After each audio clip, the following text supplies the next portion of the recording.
شروع اللہ کا نام لے کر جو بڑا مہربان نہایت رحم والا ہے۔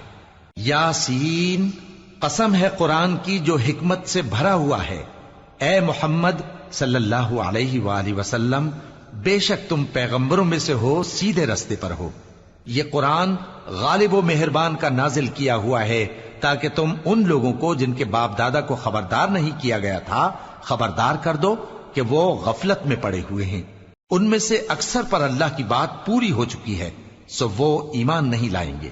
ہم نے ان کی گردنوں میں طوق ڈال رکھے ہیں اور وہ ٹھوڑیوں تک پھنسے ہوئے ہیں، تو ان کی گردنیں اکڑی ہوئی ہیں، اور ہم نے ان کے آگے بھی دیوار بنا دی اور ان کے پیچھے بھی، پھر ان پر پردہ ڈال دیا تو یہ دیکھ نہیں سکتے۔ اور تم ان کو خبردار کرو یا نہ کرو، ان کے لیے برابر ہے، یہ ایمان نہیں لائیں گے۔ تم تو صرف اس شخص کو خبردار کر سکتے ہو جو اس نصیحت یعنی قرآن کی پیروی کرے اور رحمان سے غائبانہ ڈرے، سو اس کو مغفرت اور بڑے ثواب کی بشارت سنا دو۔ بے شک ہم مردوں کو زندہ کریں گے، اور جو کچھ وہ آگے بھیج چکے اور جو ان کے نشان پیچھے رہ گئے ہم ان کو قلم بند کر لیتے ہیں، اور ہر چیز کو ہم نے کتاب روشن یعنی لوح محفوظ میں لکھ رکھا ہے۔ اور ان سے گاؤں والوں کا قصہ بیان کرو جب ان کے پاس پیغمبر آئے، یعنی جب ہم نے ان کی طرف 2 پیغمبر بھیجے تو انہوں نے ان کو جھٹلایا، پھر ہم نے تیسرے سے تقویت دی تو انہوں نے کہا کہ ہم تمہاری طرف پیغمبر ہو کر آئے ہیں۔ وہ بولے کہ تم اور کچھ نہیں مگر ہماری طرح کے آدمی ہو، اور رحمان نے کوئی چیز بھی نازل نہیں کی، تم محض جھوٹ بولتے ہو۔ انہوں نے کہا کہ ہمارا پروردگار جانتا ہے کہ ہم تمہاری طرف پیغام دے کر بھیجے گئے ہیں، اور ہمارے ذمے تو صاف صاف پیغام پہنچا دینا ہے اور بس۔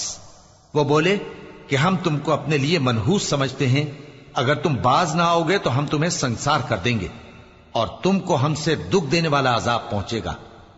انہوں نے کہا کہ تمہاری نحوست تمہارے ساتھ ہے، کیا اس لیے کہ تم کو نصیحت کی گئی؟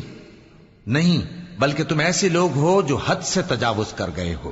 اور شہر کے پرلے کنارے سے ایک آدمی دوڑتا ہوا آیا، کہنے لگا کہ اے میری قوم، پیغمبروں کے پیچھے چلو، ایسوں کے جو تم سے صلہ نہیں مانگتے اور وہ سیدھے رستے پر ہیں۔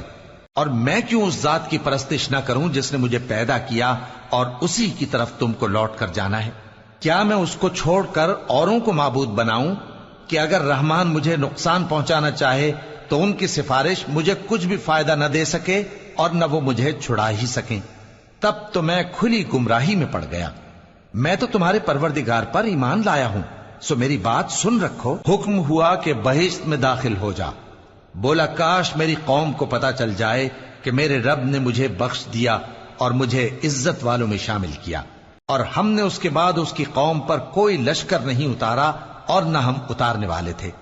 وہ تو صرف ایک چنگھاڑ تھی، سو وہ اس سے ناگہاں بجھ کر رہ گئے۔ بندوں پر افسوس کہ ان کے پاس جب کوئی پیغمبر آتا تو وہ اس سے تمسخر ضرور کرتے۔ کیا انہوں نے نہیں دیکھا کہ ہم نے ان سے پہلے بہت سے لوگوں کو ہلاک کر دیا تھا؟ اب وہ ان کی طرف لوٹ کر نہیں آئیں گے، اور سب کے سب ہمارے روبرو حاضر کیے جائیں گے۔ اور ایک نشانی ان کے لیے زمین مردہ ہے کہ ہم نے اس کو زندہ کیا اور اس میں سے اناج اگایا، پھر یہ اس میں سے کھاتے ہیں، اور اس میں کھجوروں اور انگوروں کے باغ پیدا کیے اور اس میں چشمے جاری کر دیے تاکہ یہ ان باغوں کے پھل کھائیں، اور ان کے ہاتھوں نے تو ان کو نہیں بنایا، تو پھر کیا یہ شکر نہیں کرتے؟ وہ ذات پاک ہے جس نے زمین کی نباتات کے اور خود ان کے اور جن چیزوں کی ان کو خبر نہیں سب کے جوڑے بنائے۔ اور ایک نشانی ان کے لیے رات ہے کہ اس پر سے ہم دن کو کھینچ لیتے ہیں تو اسی وقت ان پر اندھیرا چھا جاتا ہے، اور سورج اپنے مقرر رستے پر چلتا رہتا ہے، یہ اس غالب و دانا کا مقرر کیا ہوا اندازہ ہے۔ اور چاند کی بھی ہم نے منزلیں مقرر کر دیں، یہاں تک کہ گھٹتے گھٹتے کھجور کی پرانی شاخ کی طرح ہو جاتا ہے۔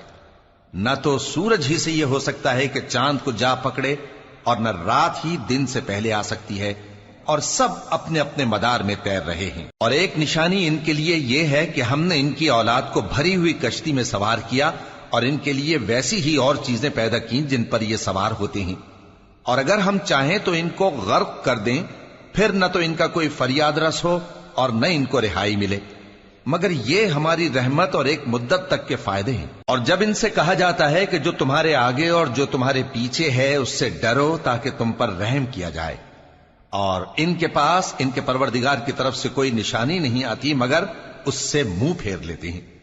اور جب ان سے کہا جاتا ہے کہ جو رزق اللہ نے تم کو دیا ہے اس میں سے خرچ کرو، تو کافر مومنوں کے متعلق کہتے ہیں کہ بھلا ہم ان لوگوں کو کھانا کھلائیں جن کو اگر اللہ چاہتا تو خود کھلا دیتا، تم تو کھلی گمراہی میں ہو۔ اور کہتے ہیں اگر تم سچ کہتے ہو تو بتاؤ یہ وعدہ کب پورا ہوگا؟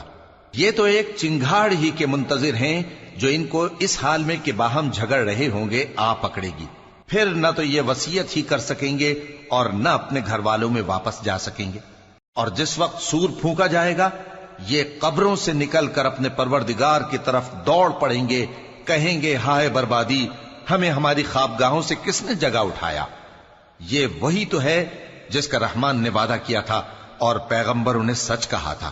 وہ تو صرف ایک زور کی آواز ہوگی کہ سب کے سب ہمارے روبرو آ حاضر ہوں گے، پھر اس روز کسی شخص پر کچھ بھی ظلم نہیں کیا جائے گا اور تم کو بدلہ ویسا ہی ملے گا جیسے تم کام کرتے تھے۔ اہل جنت اس روز عیش و نشاط کے مشغلے میں خوش ہوں گے، وہ بھی اور ان کی بیویاں بھی سایوں میں تختوں پر تکیے لگائے بیٹھے ہوں گے، وہاں ان کے لیے میوے ہوں گے اور جو وہ منگوائیں گے ان کو ملے گا۔ ان کو پروردگار مہربان کی طرف سے سلام کہا جائے گا، اور وہ فرمائے گا کہ گناہ گارو تم آج الگ ہو جاؤ۔ اے آدم کی اولاد، کیا میں نے تم سے کہہ نہیں دیا تھا کہ شیطان کو نہ پوجنا، وہ تمہارا کھلا دشمن ہے، اور یہ کہ میری ہی عبادت کرنا یہی سیدھا رستہ ہے؟ اور اس نے تم میں سے بہت سی خلقت کو گمراہ کر دیا تھا، تو کیا تم سمجھتے نہیں تھے؟ یہی وہ جہنم ہے جس کے تمہیں دھمکی دی جاتی تھی، جو تم کفر کرتے رہے ہو اس کے بدلے آج اس میں داخل ہو جاؤ۔ آج ہم ان کے منہوں پر مہر لگا دیں گے اور جو کچھ یہ کرتے رہے تھے ان کے ہاتھ ہم سے بیان کر دیں گے اور ان کے پاؤں اس کی گواہی دیں گے، اور اگر ہم چاہیں تو ان کی آنکھوں کو مٹا کر اندھا کر دیں، پھر یہ رستے کو دوڑیں تو کہاں سے دیکھ سکیں گے؟ اور اگر ہم چاہیں تو ان کی جگہ پر ان کی صورتیں بدل دیں، پھر وہاں سے وہ نہ آگے جا سکیں اور نہ پیچھے لوٹ سکیں۔ اور جس کو ہم بڑی عمر دیتے ہیں تو اسے تخلیق میں اوندھا دیتے ہیں، یعنی اسے بچپن کی کمزوری والی حالت کی طرف لوٹا دیتے ہیں۔ تو کیا یہ سمجھتے نہیں؟ اور ہم نے ان کو یعنی اپنے پیغمبر صلی اللہ علیہ وآلہ وسلم کو شعر گوئی نہیں سکھائی، اور نہ وہ ان کو شایع ہی ہے، یہ تو محض نصیحت ہے اور صاف صاف قرآن ہے، تاکہ اس شخص کو جو زندہ ہو خبردار کرے اور کافروں پر بات پوری ہو جائے۔ کیا انہوں نے نہیں دیکھا کہ جو چیزیں ہم نے اپنے ہاتھوں سے بنائیں ان میں سے ہم نے ان کے لیے مویشی پیدا کر دیے اور یہ ان کے مالک ہیں، اور ان کو ان کے قابو میں کر دیا تو کوئی تو ان میں سے ان کی سواری ہے اور کسی کو یہ کھاتے ہیں، اور ان میں ان کے لیے اور فائدے اور پینے کی چیزیں ہیں، تو کیا یہ شکر نہیں کرتے؟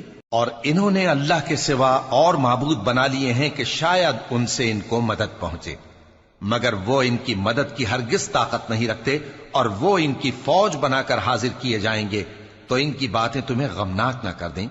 یہ جو کچھ چھپاتے اور جو کچھ ظاہر کرتے ہیں ہمیں سب معلوم ہے۔ کیا انسان نے نہیں دیکھا کہ ہم نے اس کو نطفے سے پیدا کیا، پھر وہ تڑاک پڑاک جھگڑنے لگا اور ہمارے بارے میں مثالیں بیان کرنے لگا اور اپنی پیدائش کو بھول گیا، کہنے لگا کہ جب ہڈیاں بوسیدہ ہو جائیں گی تو ان کو کون زندہ کرے گا؟ کہہ دو کہ ان کو وہ زندہ کرے گا جس نے ان کو پہلی بار پیدا کیا تھا، اور وہ ہر طرح کی تخلیق کو جانتا ہے، وہی جس نے تمہارے لیے سبز درخت سے آگ پیدا کی، پھر تم اس کی ٹہنیوں کو رگڑ کر ان سے آگ نکالتے ہو۔ بھلا جس نے آسمانوں اور زمین کو پیدا کیا، کیا وہ اس بات پر قادر نہیں کہ ان کو پھر ویسے ہی پیدا کر دے؟ کیوں نہیں؟ اور وہ تو سب کچھ پیدا کرنے والا کامل علم والا ہے۔ اس کی شان یہ ہے کہ جب وہ کسی چیز کا ارادہ کرتا ہے تو اس سے فرما دیتا ہے کہ ہو جا، تو وہ ہو جاتی ہے۔ وہ ذات پاک ہے جس کے ہاتھ میں ہر چیز کی حکومت ہے، اور اسی کی طرف تم کو لوٹ کر جانا ہے۔